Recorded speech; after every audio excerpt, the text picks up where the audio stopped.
नमस्कार, देख रहे हैं आप 4 टीवी न्यूज और मैं हूं आपके साथ आरुषि सिंह।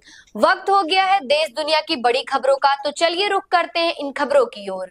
दरभंगा की गौरा बौराम विधानसभा सीट पर चुनाव से पहले सियासी हलचल तेज हो गई है। खबर है कि मुकेश साहनी ने अपने भाई और पार्टी के राष्ट्रीय अध्यक्ष संतोष साहनी को चुनाव लड़ने से रोक दिया है। जी हां, अब संतोष साहनी मैदान में नहीं उतरेंगे। इस फैसले के बाद इलाके की राजनीति में नई चर्चाएं शुरू। बहुत कोशिश कर रहे थे अफजल अली जी को समझा दे और यहाँ पे हमारे छोटे भाई लड़े, लेकिन वो नहीं समझे और मुझे लगता है कि वो ना समझ पाए, तो दूसरे पक्ष को हमने समझाया और दूसरा पक्ष संतोष साहनी समझ लिए हैं। वो भी हमारे छोटे भाई हैं, ये भी छोटे भाई हैं और एक भाई को त्याग करना था तो वो नहीं त्याग किए, तो संतोष साहनी त्याग किए और इसका मैंने घोषणा किया, क्योंकि ये जीतेंगे तो महागठबंधन का सरकार बनेंगे, आपस में लड़ेंगे तो निश्चित तौर पे हमारी हार होगा और जब हार होगा तो हमारी सरकार जो है आदरणीय लालू प्रसाद जी का विचार वाला सरकार वो नहीं बन पाएगी। मुकेश जी, जैसे कि आज आपने बैठने की घोषणा की है, चुनाव प्रचार का अंतिम दिन है, शाम का समय हो चुका है और शायद इस प्रेस कॉन्फ्रेंस के बाद बंद हो जाएगी। दूर दराज के गांव में कई ऐसे लोग हैं जो कि ज्यादा लिटरेट नहीं है, उन्हें नहीं पता है, लेकिन बैलेट पेपर पे नाव छाप भी दिखेगा और लालटेन छाप भी दिखेगा।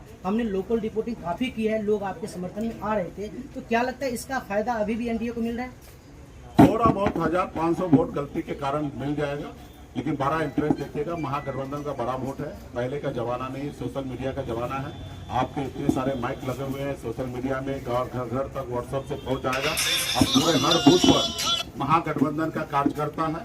अभी तक तो 2 हिस्से में था, एक अफजल अली का था और एक महागठबंधन का, तो अभी दोनों मिल जाएंगे और एक एक घर में एक एक लोगों को समझाएंगे और वहाँ पे लालटेन ऊपर नंबर 1 पे ही है और वहाँ पे उनको बटन दबा के उनको जिताने का काम करेंगे। संतोष साहनी जी एमएलसी बनेंगे? निश्चित तौर पे पार्टी लीडर है, यही विधायक का टिकट और सांसद का टिकट बांटते हैं, तो इनके लिए कोई संकट तो है नहीं।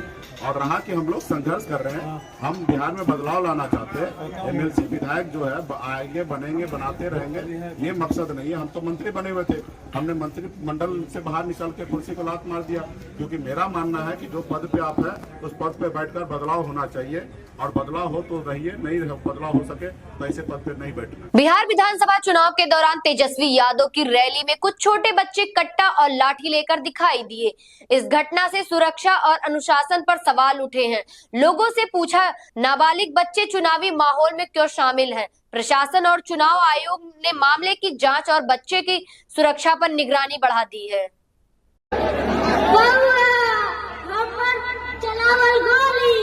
तेजस्वी भैया के बोलल बोली कहियो ना खाली जाय छै हो। के चौरी के लठिया लेके घुमछी त कहजी गवार गे बने नहीं सीएम तेजस्वी भैया के त कट्टा लेके घुमबो ना ये कहिए लगता है। बहुत धन्यवाद इस छोटे बच्चे के लिए, जोरदार से ताली बजाइए। बिहार में कांग्रेस नेता राहुल गांधी ने कहा कि राज्य के युवा रील नहीं रोजगार चाहते हैं। उन्होंने पीएम मोदी और सीएम नीतीश कुमार से सवाल किया कि बिहार के युवाओं को नौकरी कब मिलेगी। राहुल गांधी ने कहा, अब वक्त है युवाओं को रोजगार देने का, न कि सिर्फ बातें करने का। भीड़ से मैं सवाल पूछना चाहता हूं, आप रील बनाना चाहते हो या आप रोजगार चाहते हो? सुन लीजिए नीतीश जी, सुन लीजिए मोदी जी, ये रील नहीं बनाना चाहते, ये रोजगार चाहते हैं। ये इसलिए रील बनाते हैं क्योंकि आपने इनको रोजगार नहीं दिया। पटना में केंद्रीय मंत्री अनुराग ठाकुर ने कांग्रेस नेता राहुल गांधी पर तीखा हमला बोला। जी हां, उन्होंने सवाल उठाया कि भारत की सेना, संस्कृति और संवैधानिक संस्थाओं का अपमान करने की शपथ। अनुराग ठाकुर ने कहा कि राहुल गांधी को देश की परंपरा और संस्थाओं का सम्मान करना चाहिए। उनके इस बयान से बिहार की राजनीति में नई गर्माहट आ गई है। जो काम विदेशी ताकतें देश को तोड़ने का नहीं कर सकती, वो कुछ राजनीतिक दल, विशेष तौर पर राहुल गांधी जी करते हैं। आप कल्पना कीजिए कि किसी व्यापारी, राजनेता किसी राजनीतिक दल पर टिप्पणी करें तो ठीक है, कोई चलता है, लेकिन भारत की सेना पर, जो हमारी सीमाओं को सुरक्षित रखती है, जो देश के 140 करोड़ देशवासियों को सुरक्षित रखते हैं, उनके पराक्रम, उनके शौर्य, उनकी वीरता, उनके कामकाज पर प्रश्न चिन्ह खड़ा करते हैं। कभी एयर स्ट्राइक पे प्रश्न चिन्ह, कभी सर्जिकल स्ट्राइक पे, कभी ऑपरेशन सिंदूर पे पाकिस्तान की भाषा बोलने का काम राजद कांग्रेस के नेता करते हैं। और राहुल जी, जब जब आपने सेना के काम पर या उनके शौर्य पर प्रश्न चिन्ह उठाया है, देश की जनता ने आपको मुंह तोड़ जवाब दिया। आप तो भारत की संस्कृति पर भी सवाल खड़ा करते हैं। आप छठ पर्व की या छठी मैया की आप आशीर्वाद तो लिया नहीं, लेकिन प्रधानमंत्री जी छठ पर्व में क्यों जुड़े, इसकी पीड़ा राहुल गांधी जी को होती है।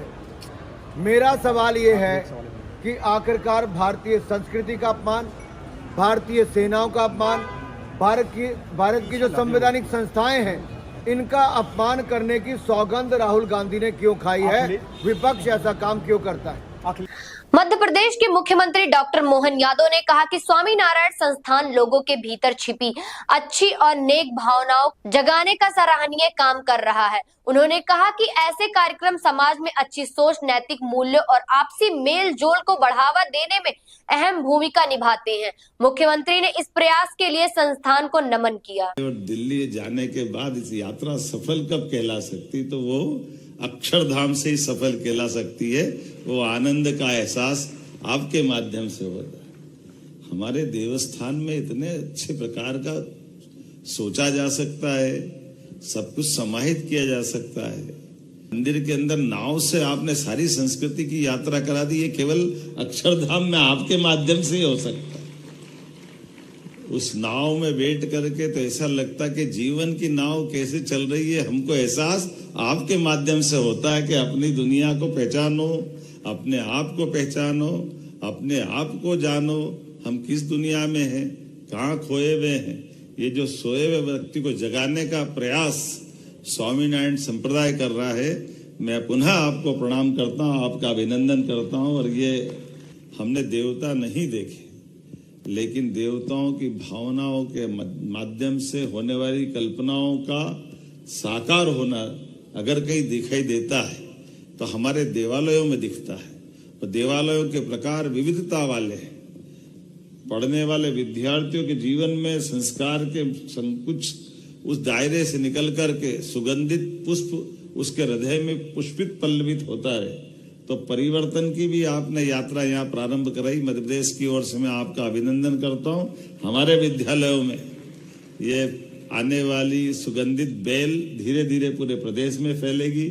और स्कूल शिक्षा का भी ध्यान रखा तो उच्च शिक्षा का भी ध्यान रखा, इसलिए दोनों तरफ से आपको धन्यवाद देता हूँ। आपने जीवन उत्कर्ष के माध्यम से हायर एजुकेशन का भी ध्यान रखा, स्कूल एजुकेशन का भी ध्यान रखा।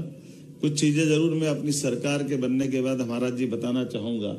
हमारी सरकार के बनने के बाद निर्वाचन की प्रक्रिया में जीवन की सभी कल्याणकारी योजनाओं को लेके चलने का तो हर एक सरकार का संकल्प होता है, लेकिन गुजरात की धरा से आशीर्वाद पा करके जब 2014 में इसे यशस्वी प्रधानमंत्री ने शपथ ली है, तो गुजरात के संस्कार दुनिया को दिखाई दिए, देश के संस्कार सबके हृदय में आ गए। जोरदार अभिनंदन यशस्वी प्रधानमंत्री नरेंद्र मोदी जी का करें।